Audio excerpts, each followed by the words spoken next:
Happy watching. Please subscribe.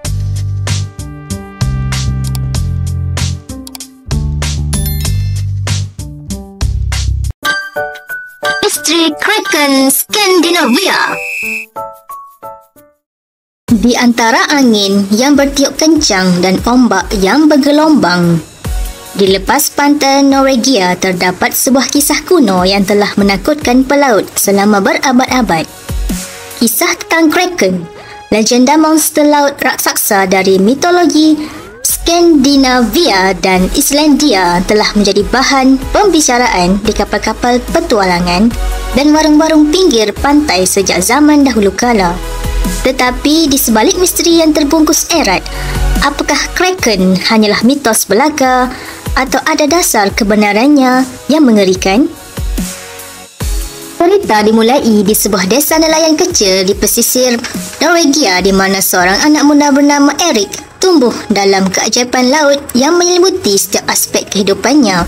Dari usia muda, ia telah terpesona oleh cerita-cerita tentang Kraken yang menghuni kedalaman lautan yang gelap.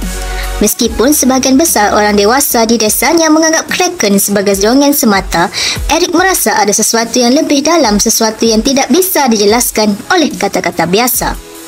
Erik mencapai usia dewasa. Panggilan laut yang tak terbantahkan menggeletik jiwa petualangannya.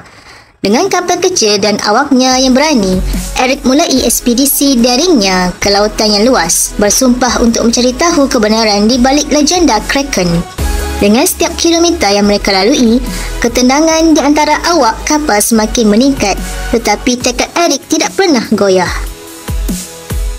Pada malam yang gelap dan angin yang berdesir, mereka tiba di wilayah yang disebut sebagai rumah Kraken.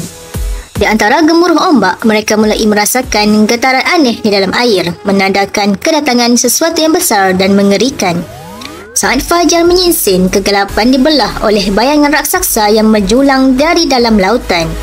Itulah Kraken, muncul dari kedalaman yang tidak dipikirkan, dengan cakar-cakarnya yang melingkar seperti rantai dan matanya yang memancarkan kekuatan purba.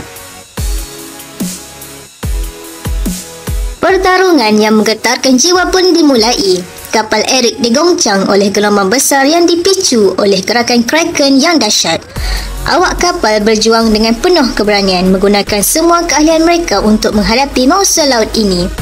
Erik dengan hati yang penuh tekad mengambil peran terdepan dalam pertempuran epik ini, menyulap keberanian dan kebiasaan yang hanya dimiliki oleh seorang pahlawan sejati.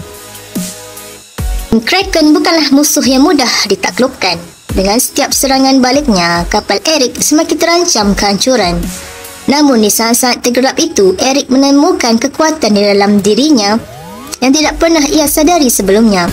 Dengan keberanian yang menggetarkan jiwa, ia memimpin awaknya dalam serangan terakhir yang menentukan. Pada akhirnya, cakar-cakar Kraken yang dahsyat terkulai lemah di lautan, menandai kemenangan para petualangan itu atas monster laut legendaris. Tetapi kemenangan ini tidak datang tanpa harga. Di bawah sinar mentari yang terbit, kapal Erik yang rosak kembali ke pelabuhan, membawa cerita epik tentang pertarungan mereka dengan Kraken. Dari sinilah cerita tentang Erik dan Kraken menjadi legenda yang dikenang selamanya. Di antara bintang-bintang di langit malam Norwegia, namanya dikenang sebagai pahlawan yang berani dan Kraken sebagai misteri laut yang terungkap. Legenda Kraken mungkin akan terus hidup selamanya. Tetapi bagi Erik dan awaknya, mereka telah menemukan kebenaran di tengah kegelapan yang mengintai di dasar laut Skandinavia.